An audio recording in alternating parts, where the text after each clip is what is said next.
ከፍተኛ የሆኑ መክሰፍቶችን ምድራችን ላይ ያመጡብን ያሉ በርካታ ሀገራት አሉ። ሰለጠኑ በሚባሉ ሀገራት የሚሰሙ አስደንጋጭ መረጃዎች ታሪክ የማይረሳቸው ዘግናኝ ክስተቶች የህሊና ጠባሳ በመሆን የብዙዎችን ልብ እየሰበረ ፍጻሜውን እያቀረበ ይገኛል። ጣዖታትን መውደድ የእርሱን የእግዚአብሔርን አምላክነት እንደሚነካ መናገሩን እኔ ቀናተኛ አምላክ ነኝ በሚለው ቃሉ መገንዘብ እንችላለን። ታዲያ ይህንን የእግዚአብሔርን ቃል ያላከበሩ ጣዖታትን በማምለክ እዚች ምድር ላይ የተለያዩ መክሰፍቶች እንዲመጡ ምክንያት እየሆኑ ይገኛሉ። ሰላም ጤና ይስጥልን። ቅን የዋህ ሀገር ወዳድ የሆናችሁ የቃል ሚዲያ ቤተሰቦች እንደምን ቆያችሁ? የዛሬውን መርሃ ግብራችንን ከመጀመራችን በፊት እንደተለመደው የተከበረ ስጦታችሁን ላይክ፣ ሼር በማድረግ እንዲሁም ሐሳብ አስተያየታችሁን በኮሜንት መስጫው ላይ ያሰፈራችሁ አብራችሁን እንድትቆዩ በትህትና እየጋበዝኩኝ ለዚህ ቻናል አዲስ ከሆናችሁ ሰብስክራይብ በማድረግ ይህንን ድንቅ ቤተሰብ እንድትቀላቀሉ በአክብሮት ጠየቅኩኝ።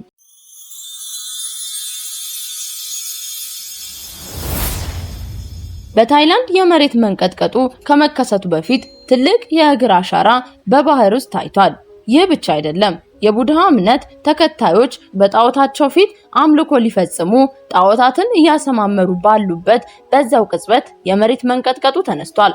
ታዳሚውም ነፍሱን ሊያተርፍ ሮጧል። አስፈሪው ትዕይንት በታይላንድ ተከስቶ ሚሊዮኖች የተቀባበሉት ዜና ሆኗል። ሺዎች ጭድ ያደረገ አምልኮ እናያለን። በመጽሐፍ ቅዱስ በዘጸአት 32 ከቁጥር 1 እስከ 35 ላይ በተገለጸው ታሪክ የእስራኤል ልጆች ከግብጽ ባርነት ከተላቀቁ በኋላ የተከሰተ ክስተትን እንደማሳያ እናቀርብላችኋለን። እግዚአብሔር በሙሴ አማካኝነት ከቀይ ባህር አሻግሮ ሲያወጣቸው ሙሴ በሲና ተራራ ላይ ሆኖ ከእግዚአብሔር ትእዛዛትን ለመቀበል ሄዷል።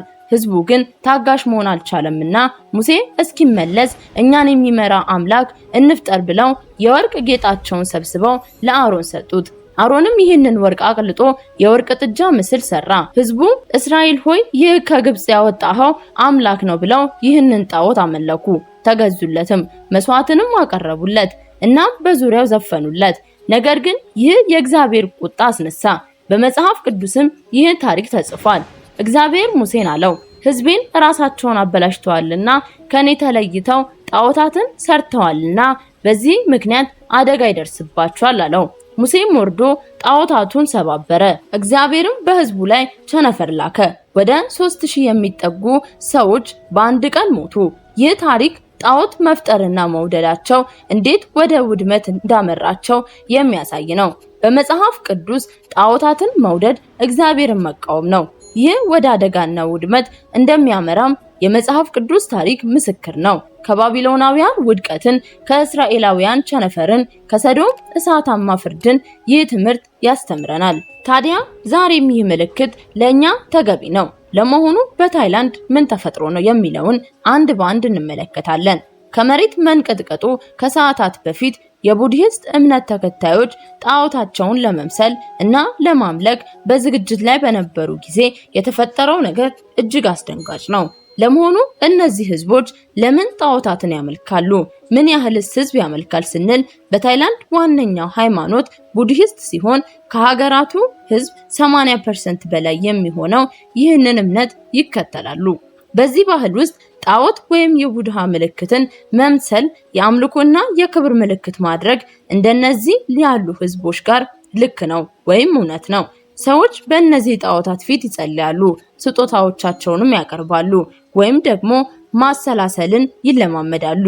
ይህ አምልኮ በተለይም ከተፈጥሮ ኃይሎች ጋር የተያያዘ ነው ብለው ያምናሉ። በምንያማር ባህር ውስጥ እንደ መሬት መንቀጥቀጥ ያሉ የተፈጥሮ ክስተቶች ከመንፈሳዊ ኃይሎች ጋር የተያያዙ እንደሆኑ ይታመናሉ።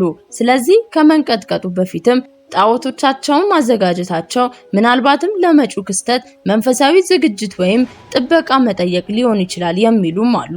ወደ ዋና ክስተት ስንመጣ በማርች 28 2025 በምንያማር ማዕከል አካባቢ በማያንዳሌ ከተማ አቅራቢያ 7.7 ማግኒቲዩድ የመሬት መንቀጥቀጥ ተከስቷል። ይህም መንቀጥቀጥ በሳንጋይ ፋውልት ላይ የተከሰተ ሲሆን ይህም በምንያማር በሰሜን ደቡብ አቅጣጫ የዘለቀ ትልቅ የመሬት መንቀጥቀጥ ስንጥቅ ነው። መንቀጥቀጡ በ10 ኪሎ ሜትር ጥልቀት ላይ ተከስቷል። ይህም በላዩ ላይ ከፍተኛ መንቀጥቀጥ እንዲሰማ አድርጓል። ይህ ክስተት በሚያንማር ብቻ ሳይሆን በታይላንድ፣ በቻይና፣ በሌሎች አካባቢዎችም ተሰምቷል። በተለይም በባንኮክ በግንባታ ላይ ያለ 30 ፎቅ ህንጻ ፈርሷል። ይህ መንቀጥቀጥ ከ1912 ዓ.ም እንደ ፈረንጆቹ የዘመን ቀመር ወዲህ በሚያንማር ውስጥ ከተከሰቱት መካከል እጅግ በጣም ዘግናኙና ታሪክ የማይረሳው ክስተት ነው። መንቀጥቀጡ ያመጣውን ውድመት ስናይ በህይወት መጥፋት ደረጃ ከ3000 በላይ ሰዎች ሞተዋል። ይህ ቁጥር እስከ 5350 ድረስ ሊደርስ ይችላልም ብለዋል። በማንዳላ ከተማ በሺዎች የሚቆጠሩ ሰዎች ቆስለዋል። እናም በመቶዎች የሚቆጠሩ ሰዎች ደግሞ ይሞታሉ ተብሎ እየተጠበቀ ነው። በማርች 2025 መግቢያ ላይ በታይላንድ በምትገኘው ፎኬት ደሴት አቅራቢያ ባለው ባህር ውስጥ አንድ እንግዳ ነገር ታይቷል። በማህበራዊ ሚዲያዎች ላይም እየተሰራጩ ያሉ ዘገባዎች እንደሚያሳዩ ተራ የእግር አሻራ አይደለም፣ እጅግ በጣም ግዙፍ ያልተለመደ መጠን ያለው አሻራ በባህር ውስጥ ታይቷል። አንዳንድ ሰዎች ይህንን የባህር ጭራቅ አሻራ ነው በማለት ተናግረዋል። ሌሎች ደግሞ የተፈጥሮ ክስተት ወይም ደግሞ የኤአይ ፍጥረት ሊሆን ይችላልም ብለው ተከራክረዋል። ይህ ዜና ደግሞ በፍጥነት ተሰራጭቶ በሚሊዮን የሚቆጠሩ ሰዎች ጉጉት ቀስቅሷል። ይህ ብቻ አይደለም። ይህ አሻራ የታየው ከማርች 28 2025 የተከሰተው በታይላንድ የተሰራው 7.7 ማግኒቲዩድ የመሬት መንቀጥቀጥ ከመከሰቱ ጥቂት ሰዓታት ቀደም ብሎ ነው። ይህ ታዲያ ከመሬት የተገኘው ትልቅ አሻራ የእውነት ከመሬት መንቀጥቀጡ ጋር ይገናኛል ወይ የሚለውን በጥቂቱን ፈትሽ። በመጀመሪያ ደረጃ ይህ መረጃ ከማህበራዊ ሚዲያዎች በተለይም ከኤክስ መውሰድ ይቻላል፣ መጠንቀቅም ያስፈልጋል። ኤክስ ላይ እንደሚታየው አንዳንድ ተጠቃሚዎች ይህ ግዙፍ የእግር አሻራ ፎቶዎችና ቪዲዮዎች ተለጥፈዋል። እናም በርካቶች ይህ የመሬት መንቀጥቀጡ የሚያሳይ ምልክት ነው ብለው ተከራክረዋል። ነገር ግን እስካሁን ድረስ ተጨባጭ መረጃ ከታማኝ ምንጮች ማግኘት አልተቻለም። አንዳንድ ተንታኞች ግን የኤአይ ስራ በመጠቀም የተፈጠረ ሊሆን ይችላል ብለው ይገምታሉ። ዘመናዊ ቴክኖሎጂዎች እንደ ጄኔሬቲቭ ኤአይ በመጠቀም ተጨባጭ የሚመስሉ ምስሎችን መፍጠር ይቻላልና ይህን በማህበራዊ ሚዲያ ላይ ተሰራጭቶ ሊሆን ይችላል ያሉም አሉ። ሌሎች ደግሞ ይህ በባህር ላይ ያለው የአሸዋ ንጣፍ መፈጠር ወይም የተፈጥሮ ክስተት ሊሆን ይችላል ብለው የሚገምቱም አሉ። ለምሳሌ የባህር ሞገዶች እና ሌሎች የተፈጥሮ ኃይሎች እንግዳ ቅርጾችን መፍጠር ይችላሉ። ነገር ግን ይህ አሻራ በተለይ ግዙፍና ተጨባጭ በመሆን ጥርጣሬዎችን ፈጥሯል። ስለዚህ ስራ አሻራው የምንላችሁ ነገር ቢኖር እስካሁን መረጋገጫና እውነተኝነቱን ማረጋገጥ አልቻልንም። ነገር ግን ይህ የመሬት መንቀጥቀጥ የተከሰተው ይህ ነገር የእግር አሻራ ከታየ በኋላ ነው።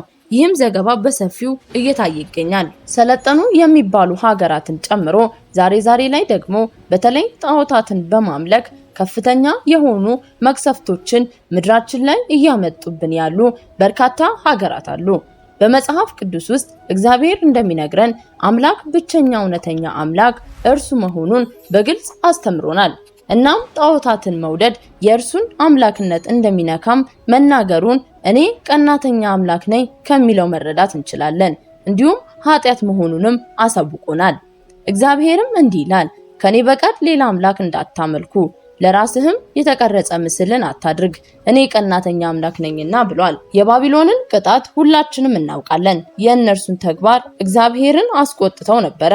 የሰዶምና በገሞራ ውድመትንም ጠቅሰንላችኋል። እነዚህ ታሪኮች እግዚአብሔር ጣዖታትን እንዴት እንደሚጸየፍና እንደሚጠላ ያሳየናል። እነርሱንም እንዴት እንደቀጣ በመጽሐፍ ቅዱስ በተለያዩ ምሳሌዎች ተጽፈው አይተናል። ውድ የቃል ሚዲያ ቤተሰቦቻችን እስከ መርሃ ግብራችን ፍጻሜ ድረስ አብራችሁን ስለቆያችሁ ከልብ እያመሰገንኩኝ በቀጣይ በአዲስ መረጃ እስክንገናኝ ድረስ ሰናይ ጊዜን ተመኘን ከቃል ሚዲያ።